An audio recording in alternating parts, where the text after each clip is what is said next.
Existe um motivo para tantos homens vivenciarem relacionamentos como se estivessem permanentemente um passo atrás, como participantes de um jogo cujas regras nunca foram reveladas. Não se trata de uma deficiência de caráter. Não é azar.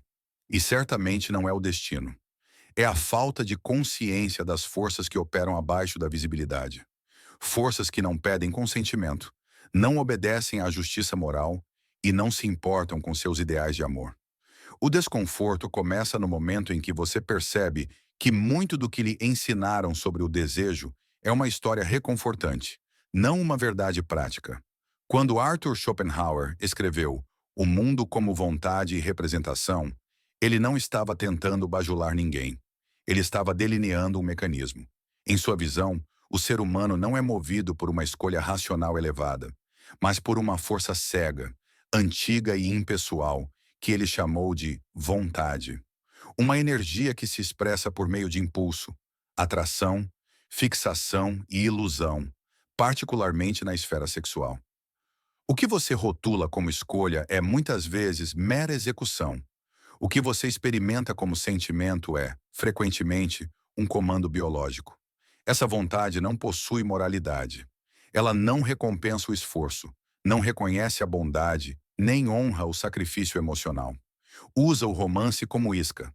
A paixão torna-se combustível e a idealização age como anestesia. Tudo a serviço de um único objetivo: a perpetuação eficiente da espécie. Quando se compreende isso, algo se fragmenta internamente, porque torna-se óbvio que o desejo nunca foi concebido para ser justo. Foi concebido para funcionar. Schopenhauer foi rotulado de misógino por aqueles que confundem descrição com condenação. Ele não estava atacando as mulheres. Estava revelando um sistema. Um sistema que opera através das mulheres da mesma forma que opera através dos homens. A distinção reside no fato de que algumas aprendem a observar o movimento da vontade, enquanto outras são arrastadas por ela, acreditando estar no controle. A maioria prefere chamar isso de amor, porque confrontar a verdade exige frieza emocional. Anos mais tarde, a psicologia evolucionista moderna simplesmente validou o que ele já havia percebido, sem experimentos ou gráficos de dados. O desejo funciona de acordo com a utilidade, não com a fantasia romântica. Responde a sinais, não a promessas. Reage ao valor percebido, não às intenções declaradas. Quando você tenta barganhar por atração através de esforço emocional, a vontade interpreta isso como fraqueza adaptativa. A resposta se manifesta como afastamento, teste ou silêncio. Este vídeo não é um convite ao ressentimento. É um convite à clareza. Não se trata de hostilidade em relação às mulheres, mas de acabar com a submissão às ilusões que constantemente o colocam no papel de quem espera, explica e se adapta. Quando você entende como o desejo realmente se organiza, ocorre uma mudança interna. Você para de buscar validação e começa a agir com precisão. E essa mudança silenciosa, fria e estratégica é precisamente o que altera a forma como você é percebido. A verdade obscura que poucos estão dispostos a aceitar não o torna amargo, ela o torna consciente. E um homem consciente não implora por desejo. Ele se posiciona de forma que o desejo venha até ele.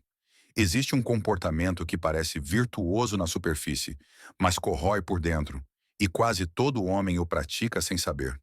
Ele presume que afeto constante, esforço persistente e devoção emocional são provas de valor masculino. Ele dá antes de ser convidado, investe antes de ser testado, explica antes de ser solicitado. O problema é que o desejo não interpreta a intenção. Ele lê a estrutura. Quando você oferece tudo sem resistência, a mensagem inconsciente que preenche o espaço não é cuidado, mas previsibilidade. E a previsibilidade dentro do desejo funciona como uma forma silenciosa de decadência. Quando Schopenhauer descreveu o amor romântico como um truque biológico, ele não estava expressando cinismo. Ele estava sendo preciso. O que um homem experimenta como emoção elevada, a vontade utiliza como ferramenta. A paixão se acende, o apego se intensifica, a mente constrói narrativas. tudo para impulsionar o indivíduo em direção a um comportamento que sirva ao objetivo biológico. Não há concordância emocional nesse processo. Há orientação. E quanto mais um homem acredita que deve demonstrar valor através da entrega emocional, mais ele se distancia daquilo que genuinamente desperta o desejo. A atração feminina não responde a boas intenções, argumentos morais ou promessas para a vida toda. Ela reage a sinais, sinais de estabilidade interior, força psicológica e independência emocional. A vontade não avalia quem você espera ser. Ela responde à pessoa que você se revela ser quando não está tentando persuadir. É por isso que tantos homens são rejeitados, mesmo sendo corretos, disponíveis e emocionalmente abertos. Eles oferecem segurança antes da tensão, e o desejo não existe sem tensão. Décadas de pesquisa de David Buss indicam que a atração feminina inicial é estruturada muito mais em torno do valor percebido, da autonomia e da dominância comportamental do que em torno da empatia explícita ou do esforço emocional. O corpo reage primeiro. A mente constrói a justificativa depois. O erro masculino reside em tentar argumentar logicamente o que foi decidido instintivamente. Aqui reside a ruptura que poucos aceitam. O desejo não é despertado pelo homem mais gentil, mas pelo homem que se recusa a negociar seu valor emocional. Um homem que não se adapta compulsivamente, que não se remodela para se adequar às preferências de outra pessoa, que não se explica para obter aprovação. Ele não precisa se tornar rude, humilhante ou controlador. Ele permanece íntegro. E essa integridade gera uma fricção psicológica que ativa a curiosidade, o respeito e a atração. Estudos de longo prazo, abrangendo o período de 1954 a 2019, reforçam esse padrão de uma forma que incomoda aqueles que ainda se apegam a mitologias românticas.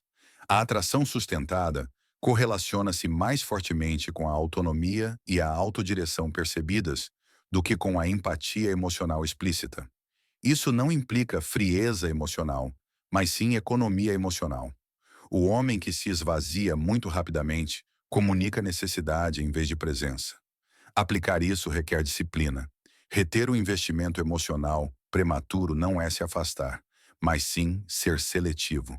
Agir como alguém cuja vida já está organizada, cujo eixo não depende da reação feminina, muda fundamentalmente a interação. Quando você se move como alguém que convida em vez de implorar, o desejo deixa de observá-lo como uma opção e passa a avaliá-lo como uma possibilidade. Há um padrão recorrente que se desenrola com uma consistência perturbadora. Quanto mais reativo emocionalmente um homem se torna em resposta à ambiguidade, mais terreno ele perde. Silêncios prolongados, breves momentos de frieza, mudanças sutis no tom de voz ou pequenos desinteresses funcionam como uma pressão invisível. O homem comum vivencia isso como rejeição e entra em estado de alerta. Ele intensifica as mensagens, busca explicações, tenta restabelecer a conexão e, sem perceber, expõe exatamente o que o desejo identifica como instável: a falta de regulação interna. A rejeição não se origina em uma única ação, mas na própria reatividade. O sistema nervoso feminino registra a resposta emocional antes que ocorra a interpretação consciente. Quando você perde a coerência na incerteza, sinaliza que seu centro depende do comportamento externo. A dependência emocional é processada pelo instinto como risco adaptativo. O desejo não negocia com a ansiedade. Ele se afasta dela. Biologicamente, esses momentos não são jogos deliberados ou crueldade calculada. São filtros. A pressão emocional surge para observar o comportamento, quando a certeza está ausente. A vontade precisa identificar quem permanece sereno quando a estabilidade se dissolve. Schopenhauer afirmou isso claramente. Quem é governado pela vontade reage. Quem a governa, observa. Reação é submissão. Observação é soberania. É por isso que a ideia de um jogo feminino é mal compreendida. Não se trata de malícia, mas de seleção automática. A mente racional explica depois. O corpo decide primeiro. O homem que abandona seu centro tentando decodificar a situação se coloca no papel de avaliado. O homem que mantém silêncio, postura e ritmo inverte silenciosamente a hierarquia. Ele deixa de ser testado e passa a ser observado. Pesquisas em neurociência social mostram que a regulação emocional masculina aumenta significativamente a percepção de competência, segurança e atratividade. Estudos associados à Universidade de Stanford revelam que homens capazes de controlar as respostas emocionais sob pressão são considerados mais confiáveis e desejáveis, independentemente de suas características físicas. O cérebro associa o controle interno à liderança, e a liderança em nível instintivo é sexualizada. Aplicar esse entendimento exige contenção em vez de expressão. Reduzir a velocidade das respostas não é uma tática. É disciplina do sistema nervoso. Permanecer neutro sob provocação não é apatia. É maturidade psicológica. Manter o silêncio não é ausência. É presença condensada. Há uma regra que divide os homens que preservam a atração daqueles que a destroem. Nunca busque esclarecimentos emocionais durante um teste. Quem pergunta abre mão do poder. Quem observa o retém. Quando a reação automática cessa, a dinâmica muda. A tensão não desaparece, ela se desloca. Ela te abandona e se transfere para o outro lado.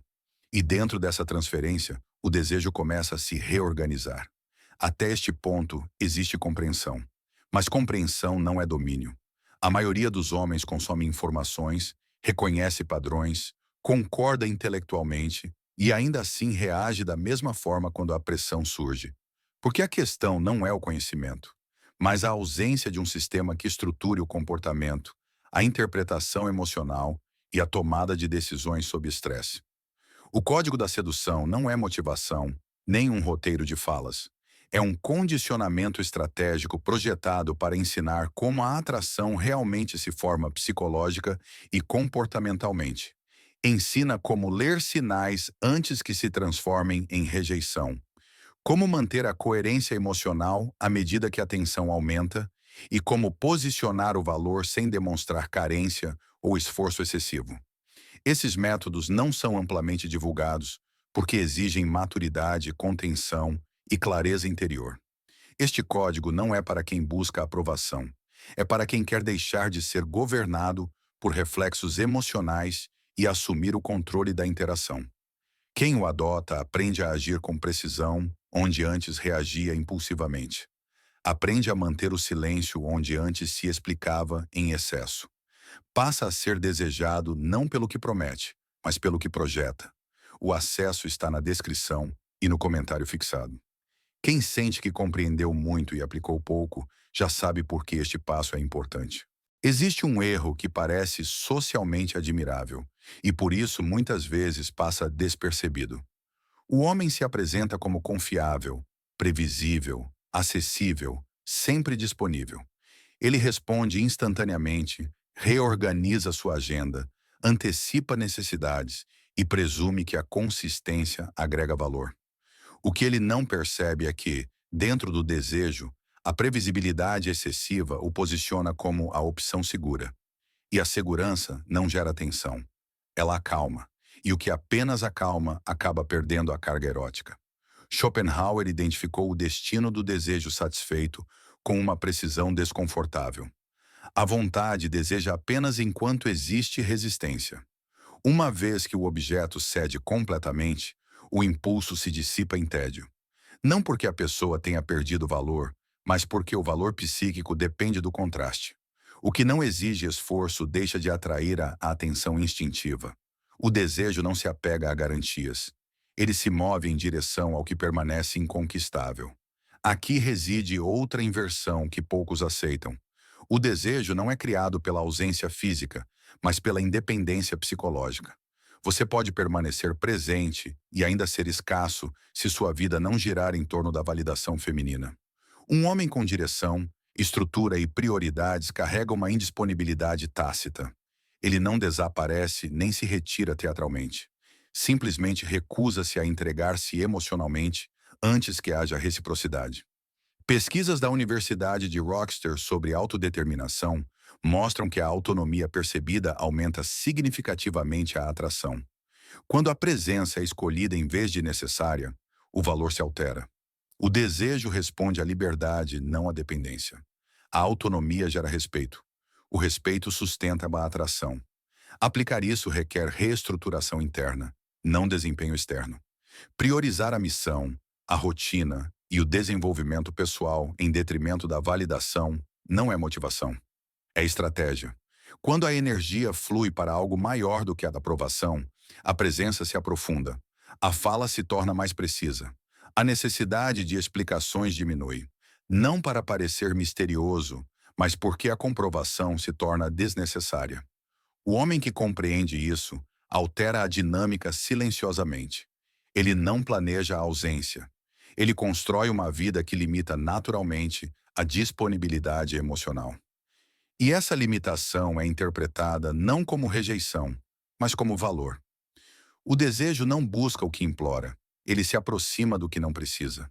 Schopenhauer nunca teve como objetivo confortar. Ele não escreveu para consolar homens desiludidos ou validar esperanças românticas. Ele escreveu para revelar a função. E o que ele expôs permanece perturbador, porque atinge o ego masculino, onde ele prefere permanecer obscuro. O amor não foi criado para te salvar, foi criado para te testar. Seu controle interno, sua clareza e sua capacidade de não se dissolver quando a vontade tenta dominar.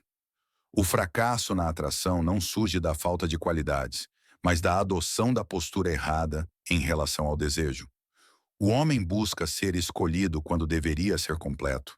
Ele persuade quando deveria permanecer firme.